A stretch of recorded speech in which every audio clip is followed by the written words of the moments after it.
Oke, welcome to Total Politik. Jumpa lagi di konten ngomong sendiri. Kali ini gua akan membahas sebuah hasil survei yang dirilis oleh CSIS. Surveinya itu berjudul Pemilih Muda dan Pemilu 2024, Dinamika dan Preferensi Sosial Politik Pasca Pandemi. Jadi ini survei yang diadakan oleh CSIS, sebuah lembaga yang sangat mempunyai reputasi publik yang sangat kuat di Indonesia. Dan survei ini tentunya karena kaitannya dengan 2024 akan berkaitan dengan pemilihan presiden dan nama-nama calon presiden. Nah, banyak isu yang dibahas di dalam survei ini, tapi gue akan lebih berfokus kepada peta dukungan kelompok muda ya kepada nama-nama yang keluar atau nama-nama yang beredar sebagai calon presiden Republik Indonesia di 2024 nanti. Oke, Total Politik akan buka membership. Mungkin di bulan Oktober ini akan mulai. Di membership itu lo akan mendapatkan konten-konten ngomong sendiri. Kebanyakan akan diberikan untuk member Total Politik karena gue ngerasa kayaknya gue ngomong sendiri ini bakal diintervensi sama opini-opini di komen YouTube gitu. Kok perasaan gue kurang nyaman nih ngomong sendiri, dan di situ juga gue mungkin akan lebih tajam untuk memperlihatkan posisi-posisi gue terhadap berbagai macam isu ketimbang di YouTube. Kan lu tahu sendiri di YouTube banyak orang lewat kan. Orang lewat maksudnya kalau lu pada yang udah nongkrong di sini lama pasti juga udah tahu cara pandang gue kayak gimana. Tapi kalau orang lewat, goblok lu tiba-tiba lewat gitu, habis itu nggak balik-balik lagi gitu. Kalau mau mending masih balik, ini balik juga enggak gitu. Makanya gue akan buka untuk membership dan tunggu informasi selanjutnya di YouTube Total Politik.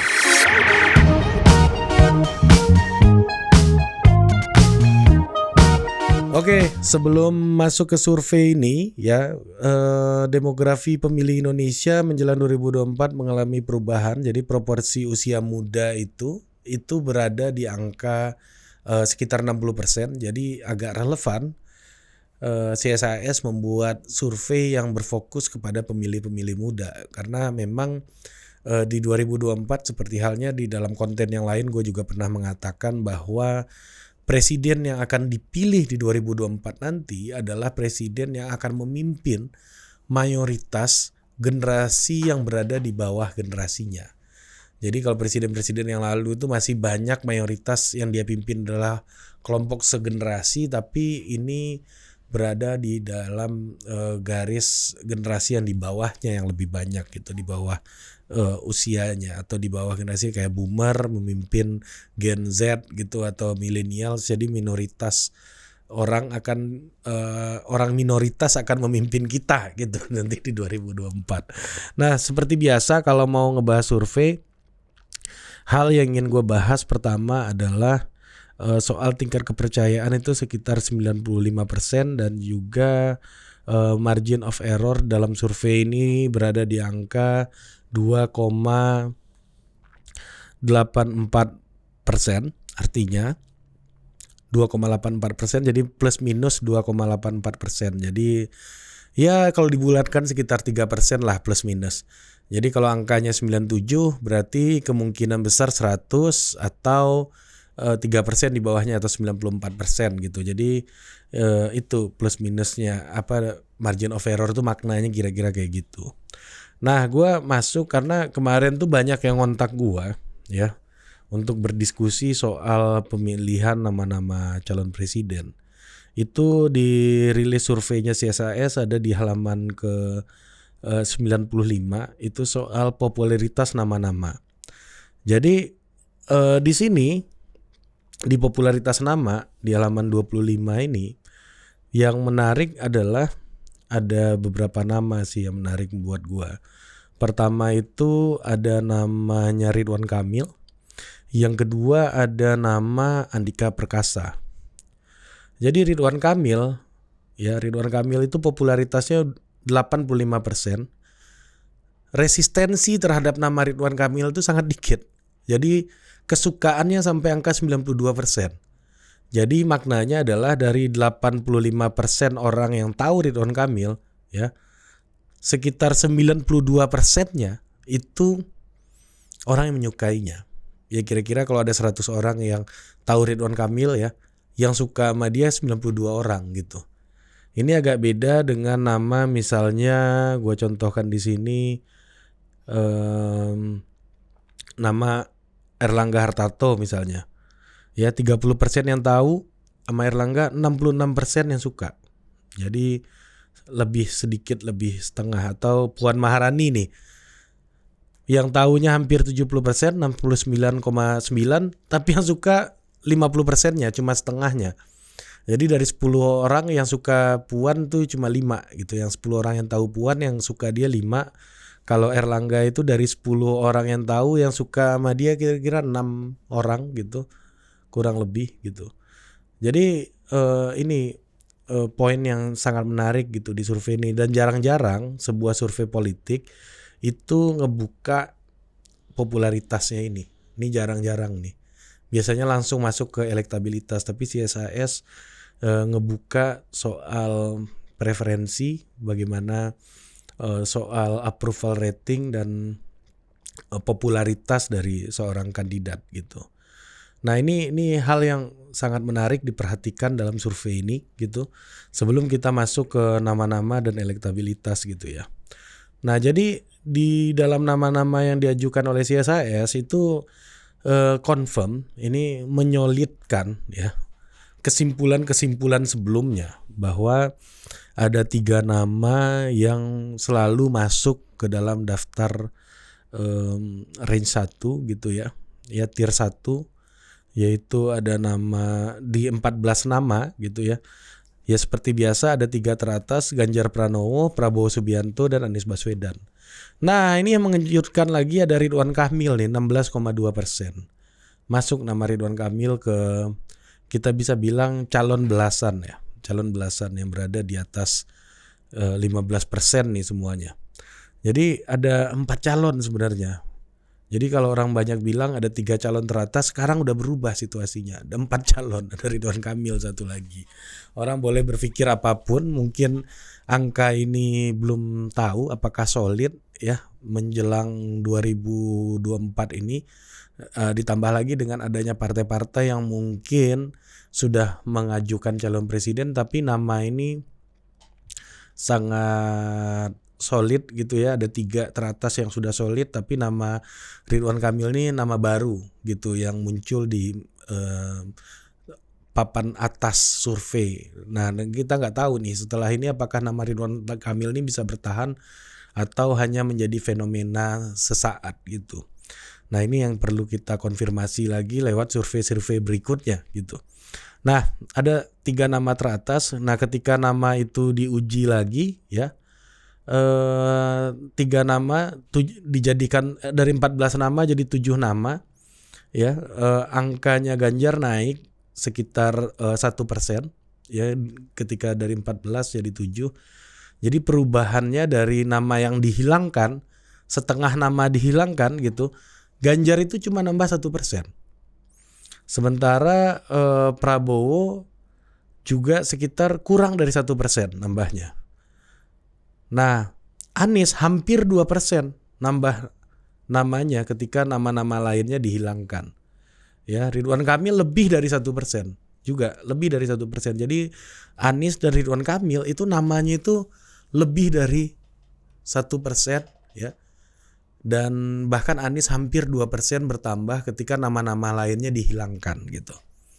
Jadi 3 nama teratas tetap, ditambah Ridwan Kamil juga ada 4 nama berarti gitu.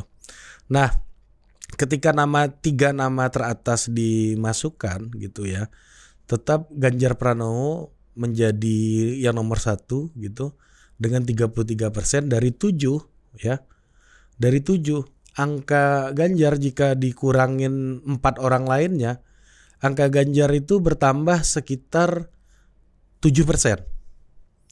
Jadi ketika setengah kandidat dihilangkan, angka Ganjar bertambah 7%. Sementara angka Anies ya, angka Anies ketika dihilangkan setengahnya yang lain gitu ya. Ketika dihilangkan setengahnya yang lain, angka Anies nambah sekitar 7,5%. Ya sama lah kayak Ganjar ya, nambah sekitar 7%. Angka Anies juga nambah 7%. dan namanya Pak Prabowo itu nambah sekitar 5%. Jadi yang lain nambah 7, Pak Prabowo jika jadi 3 kandidat dihilangkan 4 calon lainnya itu cuma nambah sekitar 5%. Nah yang lainnya nambah 7% gitu.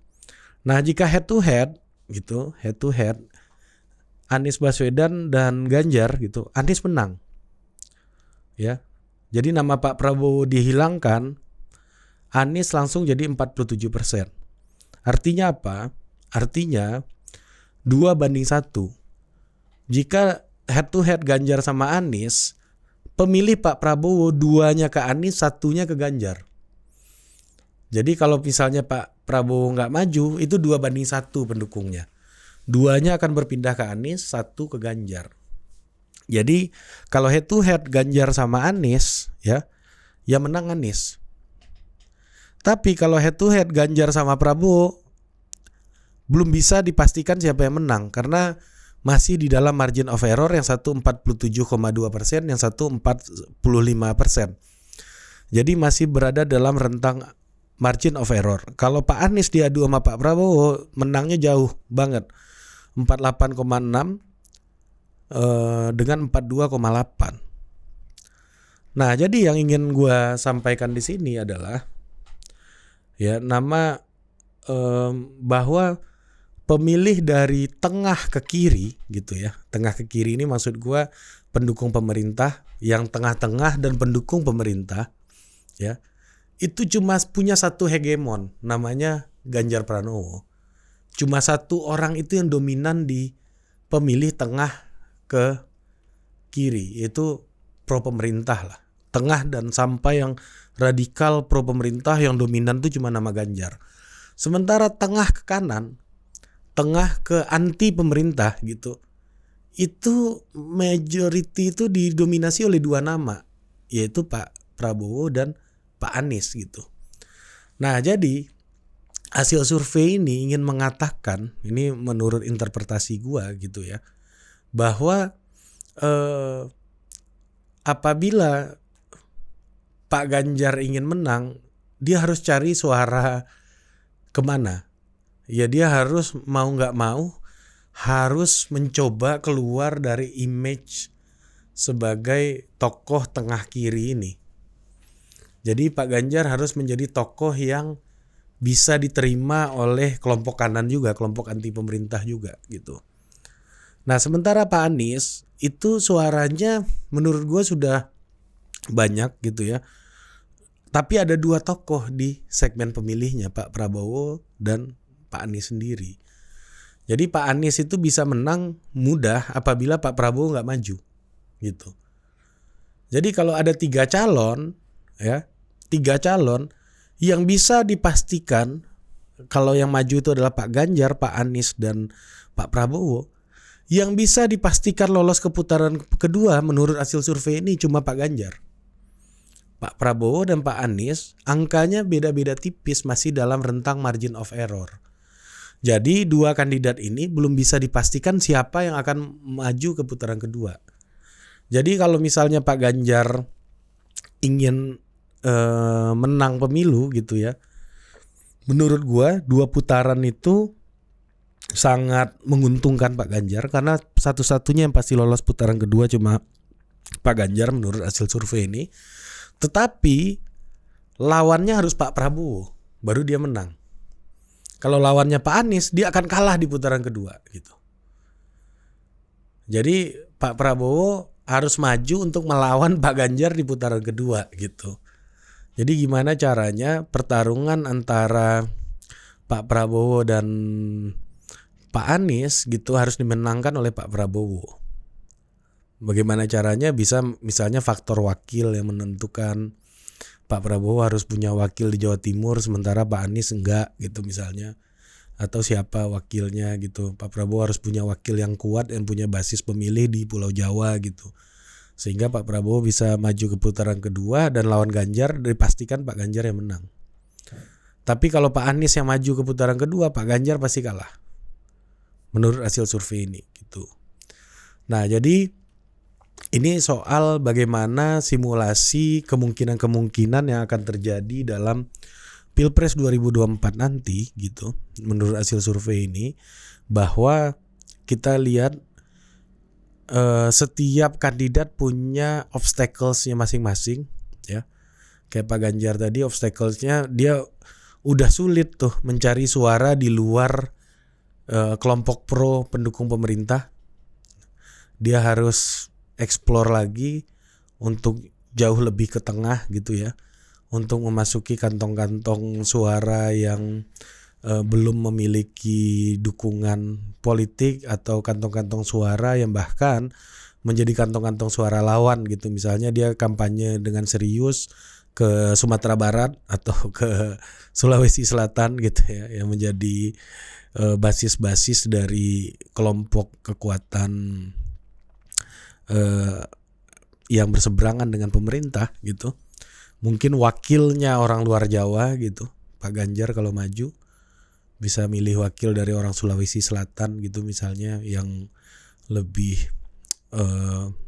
besar penduduknya di luar Jawa gitu.